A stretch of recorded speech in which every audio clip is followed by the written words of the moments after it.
friends, my name is Shashank and welcome to my channel Code with Shashank. In today's lecture, we will cover about the hypothesis testing. It's a very crucial part in data science and machine learning. So today we will cover the theory part of hypothesis testing, and in subsequent lectures, I will show you how to take decisions using hypothesis testing via critical value methods, via p-value methods, what are z-tests, what are t-tests. We will see them mathematically, and I will also show you how to implement these methods via Python libraries.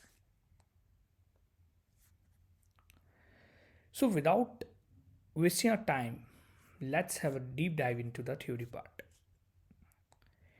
In machine learning, we considered H naught to be as a null hypothesis, which refers to a state when there is no relationship between the population parameters, between the two population parameters.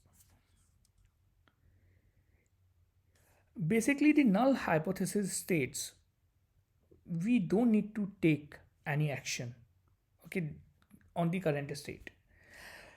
To understand this, let us take an example of the noodles. We all know that if the lead content in noodles is greater than 2.6 parts per million, it is very unhealthy to consume.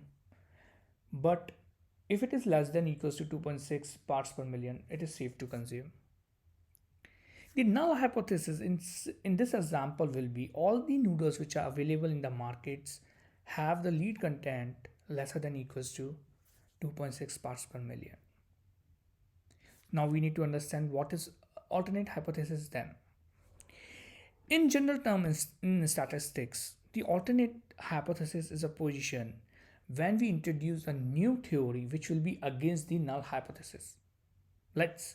If I say like the null hypothesis is the lead content in noodles is lesser than 2.6 ppm, the alternate hypothesis will be it is greater than 2.6 ppm.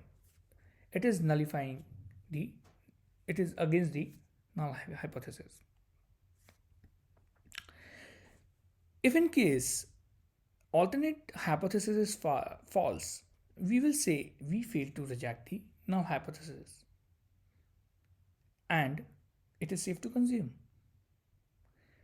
But if in case the alternate hypothesis is true, in that case we will say we reject the null hypothesis. That means the noodles are not safe to consume. It has lead content more than 2.6 parts per million. So these are the differences between the null hypothesis and alternate hypothesis. In my next lecture, we will see what are the critical value methods and what are the p-values methods, and we will look into the mathematical intuitions. So be with me. Thanks all.